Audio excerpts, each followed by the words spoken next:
नमस्कार दोस्तों, आपके YouTube चैनल बेसिक ट्रेडिंग ज्ञान में स्वागत है। आइए हम समझते हैं ट्रेडिंग कैपिटल मैनेजमेंट। आखिर कैपिटल को कैसे मैनेज करना है, किस तरह से यूज करना है, क्योंकि आने वाले वीडियो में मैं इन्वेस्टिंग सेशन का बताऊंगा। और ये भी बताना चाहूँगा कि कभी भी एक शेयर में पूरी कैपिटल यूज नहीं करना चाहिए। आइए हम एग्जाम्पल के माध्यम से समझते हैं। अगर आपके पास 1 लाख कैपिटल है, तो आप पूरे 1 लाख कैपिटल यूज नहीं करेंगे, उसे आप 5 से डिवाइड कर देंगे। 5 से डिवाइड कर देंगे यानी कि 20,000 ही यूज करेंगे। आखिर हम 5 से डिवाइड करके 20,000 ही क्यों यूज करना, आइए मैं समझता हूँ। आप सपोज मान के चलिए अगर 1 लाख कैपिटल है और आपका किसी शेयर में मान के चलिए आपने बर्जर पेंट में खरीद लिया और 1 लाख लगा दिया और 20% फॉल हो गई, तो आप बताइए कि कितना गया? 20,000 चला गया। पूरे कैपिटल का 20,000 चला गया। मगर मैंने आपको क्या बताया कि आप उसे 5 से डिवाइड कर दें, यानी 1 लाख है और उसे 5 से डिवाइड करें तो हमें 20,000 हुए। मैंने अगर एक शेयर में आप 20,000 लगाते हैं और उसका 20% गिरता है नीचे, तो हमें कितना गया? 4,000। अब बताइए ओवरऑल कैपिटल का कितना गया? मात्र 4% गया। आपके पास 1 लाख है तो ओवरऑल कैपिटल का 4% ही गया। अगर एक कैपिटल में लगा देते पूरा पैसा तो ओवरऑल कैपिटल का आपका 20% चला जाता, यानी 20,000 चला जाता। आपको अक्सर सुनते होंगे भगवान ने ना लॉस सहने की ताकत बहुत दी है, मगर प्रॉफिट सहने की ताकत नहीं दी है। 20% तो सह लेंगे मगर 20% प्रॉफिट नहीं सहेंगे। आइए और आप समझते हैं आगे। अगर आपके पास 1 लाख नहीं है, क्योंकि सभी लोग सभी ढंग के लोग हैं, चलिए जिनके पास अलग अलग कैपिटल है, अगर किन्हीं के पास 50,000 है तो आप उन्हें 3 से डिवाइड कर दें, यानी कि 16,666 रुपये आपके पास आएंगे। तो एक राउंड फिगर में आप जो है इसे 17,000 मान के चले कि एक शेयर में 17,000 लगाइए, दूसरा शेयर में भी 17,000 लगाइए और तीसरा शेयर में 17,000 से कम लेंगे, क्योंकि तो 50,000 तो 3 बार करके हम 17,000 नहीं खरीद सकते क्या 50,000 कैपिटल में। और अब जिनके पास 20,000 है, चलिए उन्हें 2 शेयर में खरीदना है, मतलब 2 से डिवाइड कर देना, 10,000 यूज करना है।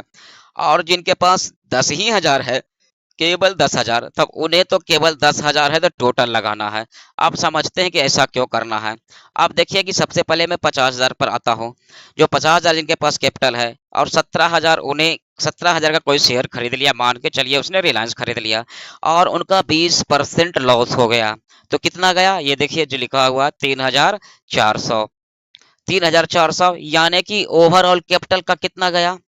ओवरऑल कैपिटल का कितना आ गया? 6.80 के लगभग चला गया, मतलब 20% उसका ओवरऑल कैपिटल का नहीं गया। 6.80। आप जिनके पास 20,000 है, आप खुद कर ले कैलकुलेशन कि उनका 10,000 का कितना जाएगा, 20% लॉस होगा तो समझिए कितना गया। आप बता सकते हैं, कमेंट करिए। तो ऐसा दोस्तों मैं क्यों बता रहा हूँ? आखिर 20% ही क्यों बोल रहा हूँ? मैं 10% क्यों नहीं बोल रहा हूँ, 5% क्यों नहीं बोल रहा हूँ? क्योंकि आने वाले जो मेरा वीडियो है ना, वो आपको बताएंगे कि मैं 20% क्यों बोल रहा हूँ। उसमें सारा डिटेल्स मैं बताने वाला हूँ। और एक साइकोलॉजी नाम का भी चीज होता है, क्योंकि प्रॉफिट और लॉस दोनों आपके दिमाग पे असर डालते हैं। बड़ा प्रॉफिट भी आपको दिमाग पर असर डालेंगे, बड़ा लॉस भी आपके दिमाग पर असर डालेंगे। मगर अब बहुत कम प्रॉफिट हो और बहुत कम लॉस हो ना, तो आपकी साइकोलॉजी मजबूत नहीं होगी, क्योंकि मार्केट में पैसे डालकर और उसका प्रॉफिट और लॉस का वेट करना इतना आसान चीज नहीं है। बैठे बैठे आप समझ सकते हैं, कैलकुलेशन कर सकते हैं, मगर मार्केट में पैसा डाल के देखिए आपको किस तरह से हाथ पैर फूलने लगेंगे। तो इसीलिए कैपिटल को मैनेजमेंट बहुत जरूरी है। आप समझिए कि आपके पास 10,000 कैपिटल है और उसे आप ना 5 से डिवाइड कर देंगे, तो कितना आया? 2,000 का। 2,000 का अगर 20% नीचे गिरा, कितना गया? 4%। 400 प्रॉफिट हो गया। 20% से कितना हो गया? 400। आप इन्वेस्टिंग करेंगे साल 1.5 साल या 6 महीने में आपके 400 रुपया लॉस और 400 प्रॉफिट हो गए ना, तो आपके दिमाग पर कोई भी असर नहीं होगा, आपका साइकोलॉजी स्ट्रांग नहीं होगी, क्योंकि आपके ना उसे खुशी होगी ना कोई गम होगा। तो पैसे अब रियल मनी डालने के बाद, अपनी पैसे डालने के बाद जो प्रॉफिट और लॉस सहने की शक्ति आती है ना, उसी से लोग ट्रेडर बनते हैं। विदाउट साइकोलॉजी आपके गम और खुशी दोनों अगर महसूस ना हो, दिल की धड़कनें नहीं हो बढ़े ना, तो आप ट्रेडर नहीं बनेंगे। तो कहा अक्सर आप किसी बड़े ट्रेडर से सुने होंगे कि भगवान ने ना लॉस सहने की शक्ति दिए हैं मगर प्रॉफिट सहने की शक्ति नहीं दिए हैं। उसका रीजन क्या है? क्योंकि लगेगा कि भाई कैसा ना हो कि मार्केट नीचे गिर जाए, मगर लॉस में सह लेंगे, अच्छा रहने दो, देखता हूँ बाद में कहीं ऊपर चला जाए। मगर ऊपर से जैसे ही ऊपर गया, आप प्रॉफिट बुक करके भागना चाहेंगे। तो मैं धीरे धीरे साइकोलॉजी पर भी वीडियो बनाऊंगा। ये 20% का फॉर्मूला किस तरह से यूज होता है वो मैं आने वाले वीडियो में बताऊंगा। और कैपिटल को जिस तरह से मैंने डिवाइड किया हो उस तरह से करने का प्रयास करिए। और इससे अच्छा भी आपको लगे कि और मुझे और अच्छे से डिवाइड करना है, तो करना है। क्योंकि कहा गया है एक टोकरी में सभी अंडे नहीं रखे रखे जाते। कहीं टोकरी गिर गया ना तो सारे अंडे फूट जाएंगे, इसलिए अलग अलग टोकरी में अंडे रखते हैं। तो हमें भी अलग अलग शेयर में अलग अलग ही अमाउंट लगाना, मतलब बराबर अमाउंट लगाना। अगर 20,000 लगाना है तो 20,000 लगाना है, 50,000 लगाना 50,000 लगाना है। ऐसा नहीं किसी शेयर में 10 लगा दिए, किसी में 20 लगा दिए, किसी में 15 लगा दिया, नहीं। अपने कैपिटल को डिवाइड करके बराबर बराबर में लगाना है। आइए अब हम समझते हैं स्विंग।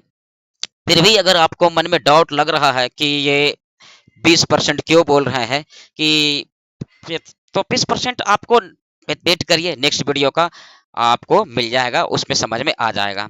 आइए हम स्विंग समझते हैं।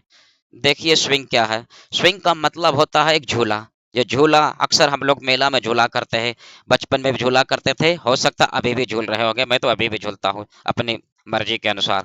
तो देखिए कि नीचे से ये देखिए ऊपर से नीचे आया, फिर नीचे से ऊपर चला गया, फिर दूसरी तरफ देखेंगे, फिर ये ऊपर से नीचे आया, फिर नीचे करते करते करते फिर ऊपर चला गया। स्विंग का मतलब झूला, मतलब रुकना नहीं है। ऊपर से आया है तो नीचे जाएगा, नीचे से फिर ऊपर चला जाएगा, इसे ही स्विंग कहते हैं। ऐसे ही मार्केट में हम देखते हैं, जो चार्ट देखते हैं ना, उसी को स्विंग बोलते हैं। आइए देखिए, ये निफ्टी का वीकली चार्ट लगा रहा हूँ। ये जो कैंडलस्टिक पैटर्न है ये यूज नहीं करता हूँ मैं, पता नहीं कोई यूज करते भी होंगे। ये केवल ट्रेंड को समझने के लिए यूज करता हूँ, स्विंग को समझने के लिए यूज करता हूँ। चलिए देखिए, यहाँ पर देखिए ये ऊपर है ना, ये देखिए ऊपर, ऊपर से नीचे गया, मतलब कि ये स्विंग हाई हो चुका है। ऊपर से नीचे आया इसलिए स्विंग हाई हो गया। फिर देखिए नीचे से ऊपर गया, देख रहे हैं ना, फिर चला गया ऊपर, मतलब ये स्विंग लो हो गया। फिर देखिए ऊपर चला गया, फिर ऊपर से नीचे आया, यानी ऊपर से नीचे गिरा इसलिए स्विंग हाई। फिर नीचे से ऊपर चला गया, नीचे से ऊपर गया इसलिए स्विंग लो। फिर ऊपर गया, ये स्विंग है। फिर नीचे से ऊपर गया इसलिए स्विंग लो, ये हो गया स्विंग लो। फिर ऊपर गया, ऊपर गया, फिर ऊपर से नीचे आया इसलिए स्विंग है। और फिर नीचे से देखिए ऊपर, ऊपर गया इसलिए स्विंग लो। फिर देखिए एक छोटा सा स्विंग है, ये ऊपर गया, ये है स्विंग है। और ये देखिए थोड़ा सा नीचे आ गया, ये हो गया स्विंग लो। ये देखिए फिर नीचे से ऊपर चला गया, ये हो गया स्विंग लो। आइए और मैं दिखाता हूँ, जैसे मैं मार्क करके रखा हूँ, जिसे आप स्क्रीनशॉट भी ले सकते हैं। देखिए है ना, स्विंग है, क्योंकि ऊपर से नीचे गिरा इसलिए स्विंग है। फिर नीचे से ऊपर चला गया इसलिए ये देखिए हो गया स्विंग लो, ये हुआ स्विंग लो। ये देखिए हो गया स्विंग है। फिर नीचे से ऊपर चला गया इसलिए ये स्विंग लो हो गया, ये हो गया स्विंग है, ये नीचे हो गया स्विंग लो। फिर ऊपर से देखिए नीचे गिरावट आई, ये हो गया स्विंग है, ये हो गया स्विंग है। फिर नीचे से ऊपर चला गया, ये हो गया स्विंग लो। फिर ऊपर से नीचे आया, ये हो गया स्विंग है। फिर नीचे से देखिए ऊपर गया, ये नहीं हुआ स्विंग लो, ये हो गया स्विंग लो। फिर ऊपर चला गया, ये देखिए स्विंग है, क्योंकि ऊपर से नीचे थोड़ा सा गिरावट आई है, एक कैंडल का गिरावट है, ये छोटा स्विंग हो गया, ये हो गया स्विंग है, ये हो गया स्विंग लो। आप समझ में आया? आइए अब नॉर्मल चार्ट में समझते हैं कि किस तरह से स्विंग समझते हैं। ये तो बहुत इजी लग रहा होगा, क्योंकि मैं आपको समझाने के लिए चार्ट डाला था। अब देखिए इसमें आपको थोड़ा प्रॉब्लम लग रही होगी, देख रहे हैं ना, ये देखिए ऊपर से नीचे, ये बहुत सारे कैंडल एक जगह है, फिर नीचे आ रहा है, ये देखिए बहुत सारे कैंडल एक जगह है। कि इस तरह से हमको कैसे समझेंगे ये स्विंग हाई स्विंग लो हुआ कि नहीं? आइए मैं समझता हूँ। देखिए ये ऊपर से नीचे आया ना, तो ये हो गया स्विंग हाई, क्योंकि ऊपर से नीचे गिर रहा था, हाई से नीचे आया इसलिए स्विंग हाई। फिर देखिए नीचे से ऊपर चलते चला गया, ये देखिए ये देखिए ये देखिए, ये हुआ स्विंग लो, ये हो गया स्विंग लो, ये हो गया स्विंग लो। देखिए और ये हो गया आपका स्विंग हाई। ठीक, आप ये बताएंगे कि ये देखिए ये एरिया, ये तो बोलेंगे ये तो ऊपर से नीचे हो रहा है ना, क्योंकि स्विंग का मतलब पहले ही मैं दिखाया ना, वो नाव का चित्र, वो झूला नाव का चित्र जो नीचे से ऊपर से नीचे हो रहा है। अगर बीच में फंस गया ना तो वो स्विंग नहीं हुआ, वो वो कंसोलिडेशन होगा। एक ही रेंज में ये घूम रहा है, इसे हम स्विंग नहीं बोलेंगे। देख रहे हैं ना, एक ही रेंज में घूम रहा है, एक ही रेंज में, मतलब इसे हम बेस बिल्डिंग बोलेंगे। ये एक जगह घूम रहा है लगातार, मतलब कंसिस्टेंटली या तो गिरावट हो, नहीं तो कंसिस्टेंटली अप मूव हो, मतलब कि बढ़ते क्रम में हो। एक दो कैंडल ग्रीन, जैसे ऊपर से नीचे गिर रहे हैं तो ग्रीन ग्रीन भी बनेंगे, ऐसा नहीं कि रेड रेड बनेंगे। नीचे से ऊपर जा रहे हैं तो ऐसा, इसका मतलब ये नहीं कि केवल ग्रीन ग्रीन बने, कुछ रेड भी बनेंगे। तो ये हुआ स्विंग हाई, ये हुआ स्विंग लो। फिर यहाँ पर आइए, ये देखिए स्विंग हाई हो गया, ये देखिए स्विंग हाई हो गया। फिर नीचे लगातार देखिए गिरावट आ रही, फिर नीचे से ऊपर जाना शुरू हुआ, ये देख रहे हैं, ये हुआ स्विंग लो, क्योंकि नीचे से ऊपर जाना शुरू हुआ।